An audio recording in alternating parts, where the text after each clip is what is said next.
My mom died at 4.5, and it began a bad journey for me because even at 4.5, I was angry at God and I blamed him.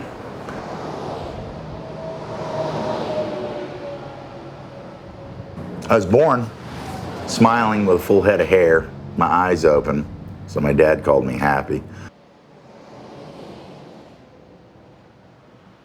I grew up with maids and housekeepers and things like that in a very wealthy household.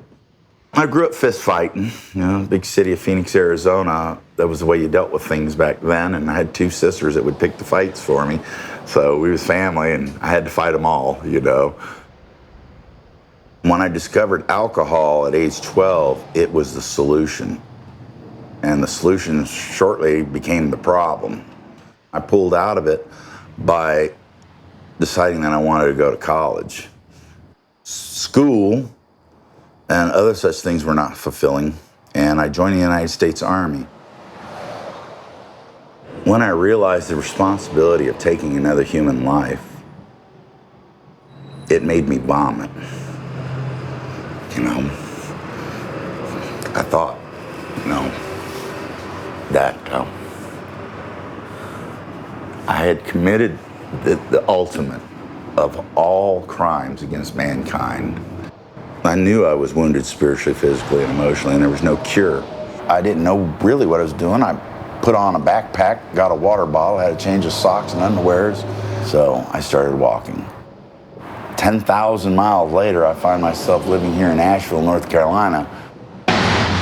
This is my house, what I call my bridge, and I never owned the bridge. But I was like the mayor up here, and my apartment was right up there. And so I found the bridge up underneath Town Mountain Road Bridge to be a safe place. I made a home there with my dragging a mattress and a rug and different little things that made it a home.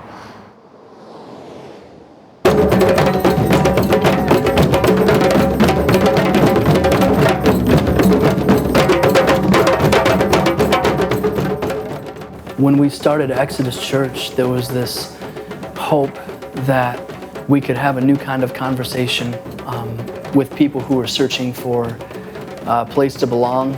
My own brokenness and my own story, having come from self-destruction and spending time in jail, wandering and searching for that place to belong, I found so much of my own identity in Happy's story. That passage in the Bible that Jesus says, when you throw a party, go after to the highways and the hedges, go under bridges, okay, go into the wilderness, go down up and down the trails where the homeless are squatting or in tents and those who feel like they've been left out of the party.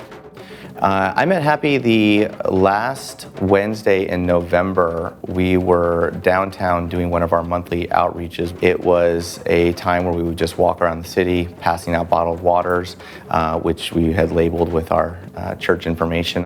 When I came to the doors of Exodus Church, I sensed that the men and women that were there for a sole purpose, and that was to love one another and to love our Master Jesus. That I was the person that would probably be the least likely that anyone would want to love.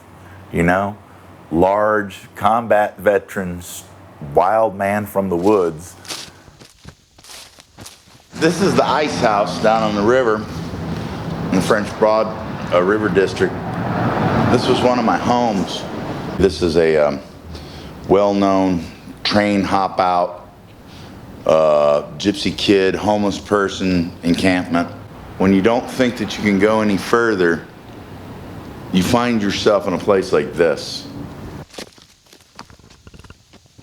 This is my old campsite. At the time, it was really kind of a beautiful place. And I felt encouraged that I was in the right spot. I felt that I was supposed to be here, strangely enough, of all places that you're supposed to be. I remember living here and thinking that this was going to be how I lived the rest of my life. Well, this was my squat. I came here illegally at first. This was an abandoned property. It was for sale by owner. Jay came looking for me up here, and I think I was at a particularly low part of my life, and it was just dreary, and I was depressed and things like that, and I was kind of staying by myself. And I saw this this place from a distance, I knew that was it. And he wasn't in here, and I left him a note, and it just said, "You are loved, and you're not getting out that easy." Jay, he thought he was going to come up here and find some Kurt Cobain type stuff because of my rope. But, I was pissed at you. were you?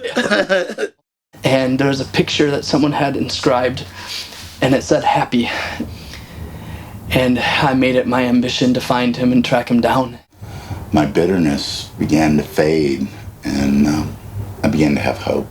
I just began to have hope. Love that story. Yeah. Love it. It didn't take long for him to pick up a role. He was getting there early anyway to come to Exodus. We gave him a job. He started making coffee. So on Sunday mornings, Happy became the resident barista of Exodus Church. All I need is a home. I just need to find home, you know. And Jay prayed that prayer with me, and many other of the men and women at Exodus Church, they prayed with me, not even knowing exactly that specific request. And they became my home. They became my family. I got rescued through Project Rebound, and it's a federal grant to take homeless veterans off the street. God didn't just give me some place. He gave me a beautiful place. And he gave me cabinets with food. And he gave me a place to share with my friends. And, you know, he gave me better than what I would have asked for. We used to laugh, and I'd say, "We're derelicts. Look at us. We live under a bridge."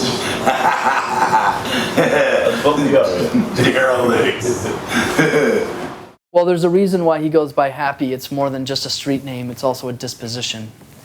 And so his disposition of happiness and joy has people lower their guard a little bit, and his willingness to help others was something that people immediately saw. It's kind of a fancy word, ministry. I want to be the hands and feet that God intended me to be at age 4.5. You know, I want to love people. I want to show them reality in that love. And when they ask me, or even if they don't ask me, I tell them, you know why this is happening? You know, you can have any idea of philosophy that you want to, that you read out of books about whatever other religion, but this is effective. This changes lives. This is my friend Amy and Lauren's ministry at 39B Grove Street. It's called the Community of the Beloved. And a lot of my friends and just sometimes acquaintances, people that I just remember their faces from the street that have died, this wall right here is a remembrance of them. My friend Ricky here, he gave me a tent and a camping site one time. I was lost. Tammy up here, she had gotten a bicycle and wanted to learn how to ride a bicycle for the first time. Tammy got run over by a car pushing her bicycle on the side of the road. Dave, decorated combat veteran, you know, and a great old dude to be around.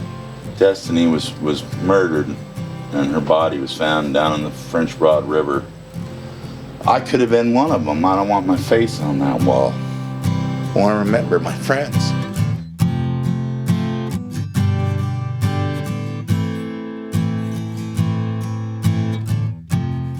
There's got to be hope, because it's not in rehabs, it's not in step programs, it's not in psychology, it's not in medicine.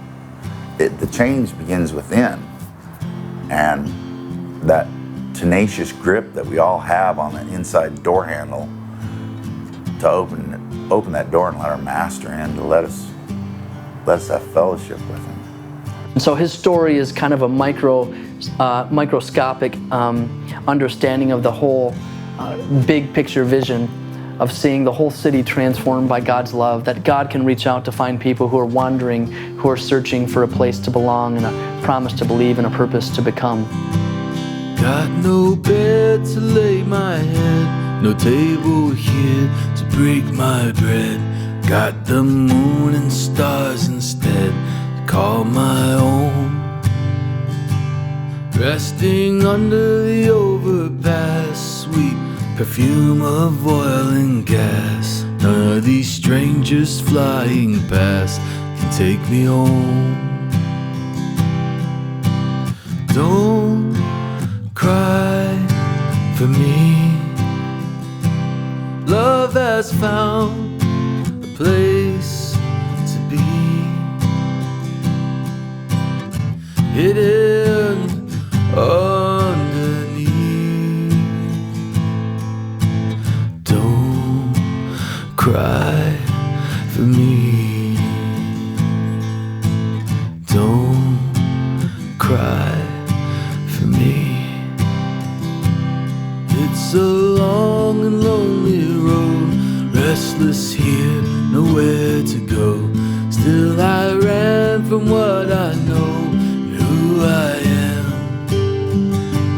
Fear and pain, my closest friends, used to share my wine with them. I was glad to trade them in when hope began. Don't cry for me. Love has found me a place to be. Some may never see. Don't cry for me. Don't cry for me. Don't cry for me. Love has found a place to be.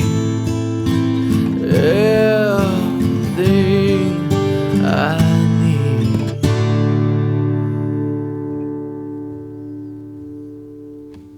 Don't cry